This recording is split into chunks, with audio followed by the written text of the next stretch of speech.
Yes. There we go. Hello. Hi, how are you? I'm doing great. So honestly, I loved the idea.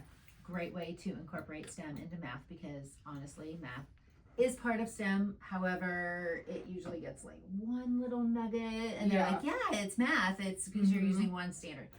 You were able to address all of your standards that you've covered this year. Task cards were fantastic. Your planning was very thorough. Your healthy classroom, the way you were giving your directions, everything was working. The kids were working beautifully together, very engaged. That's your healthy classroom. That just allows you to have that big collaborative cultural success. So I guess the questions I have for you are, what are you going to change moving forward? Like, I know you went from block 1 to block 2. What were your ahas after you went from block 1 to block 2? Because I think my biggest aha was I had made an exemplar, but I kind of didn't like use that very much in block 1. Like I was almost using it like as like the cherry on top, like, oh, and then let me show you this at the end. But some of them couldn't really get there. So then when I went in block 2, I just hung it on the board and it was already there. And they were kind of reading it as they came in. And even though it kind of like spoiled the plot a little bit, at least they had already had access to it. And then it helped them to kind of know where they were going with a visual instead of like, I just noticed that block 1 had a little bit more confusion. And I was able to change that with block 2.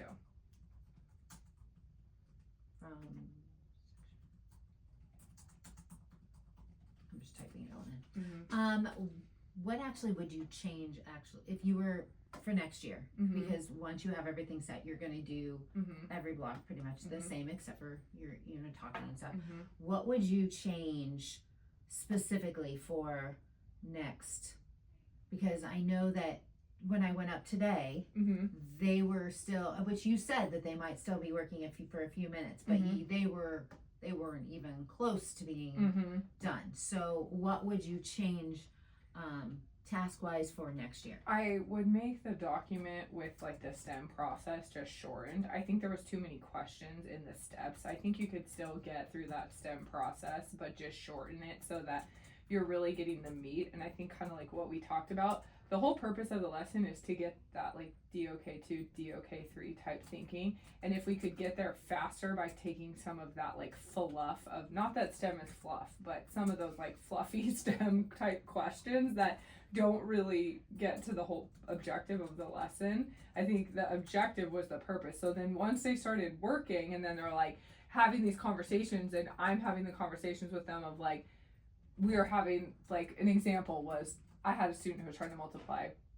a whole number by a fraction. And even though we did thousands of word problems with that, they were still struggling to understand the concept that you have to take a part of a whole and how to write that. And that was such a good learning opportunity for them that type of conversation is more beneficial than like filling out information in a document. So I need to shorten the document so that there's more conversation that takes you to that level. Is probably my biggest aha. And then I would add something that I wanted to do, but I ran out of time because, we all have lives also. And so was I wanted to have on hand like IXL example problems that if they were really, really stuck, I could point them to a few examples that would help them to see what a specific example looked like. Because writing word problems for dividing fractions is really, really difficult. And so I tried to give those to my higher level groups purposefully when I was handing them out, quote unquote, randomly. And so I know I was like watching you and you were like, no. Yeah, exactly. No, yes. I was like, I knew what they could handle based on the personnel, if you will. And so I was like, that one was really hard. And so then I was actually able to, I did allow one group, hey, let's look at an example, but we were having a hard time finding it in IXL because I just couldn't think of that IXL off the top of my head. And I just think having those on hand for the future that kind of align with the task cards would help me to help them for students that get really stuck on specific ideas. But didn't you have them at the end of didn't you have a sample? Yeah, but it was just the actual One. equation or expression. Oh, I didn't want to even give them an idea because I wanted the Oh. creativity to flow. And some kids today, they wrote the most beautiful word problems. Like, some of these were amazing. That they, like, there was one group that did dividing fractions to figure out how many sips of cocoa the person took to drink the whole cocoa, which is, like, really brilliant. That's like licking the cherry. Yeah, the yeah, lolly, it on the was so lollipop, and then good. you're like, "Hurt." Yeah, I was like, He wow. never makes it. Yeah, I was That's like, good. wow. So that, I was like, this is really creative, you guys. So, And they were so engaged, and they were so excited, and even I went over to one of the groups, which was a higher group, and I was like, wait, does this even, we're missing words. Oh, we're missing Yes. this. Oh, yes. I mean, just even little things that I said, well, so my other question is, how do you make sure that everyone understands how to do the problem that they are creating?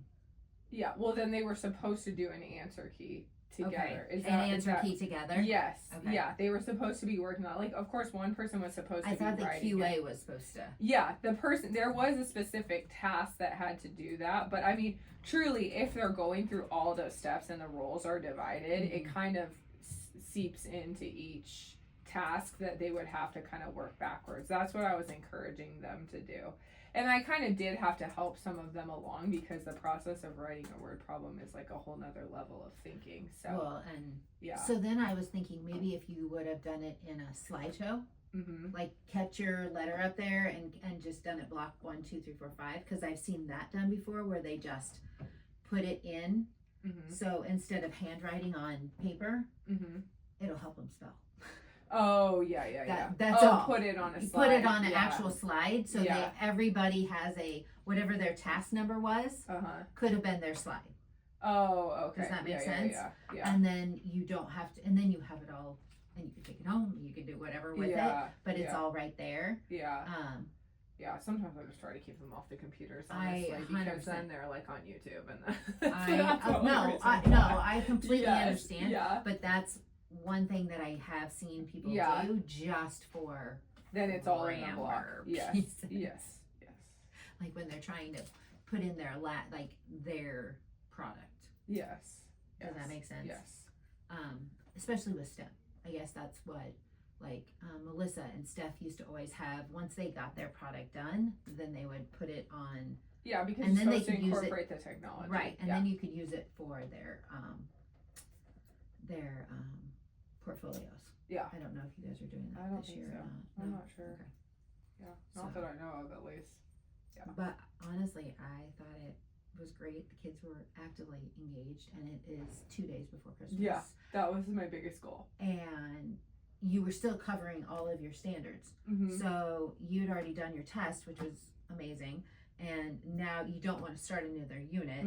You want to practice. Spiral, right. And spiral review. And that is a beautiful way to do it. Well, thank you. Great job. Thank you.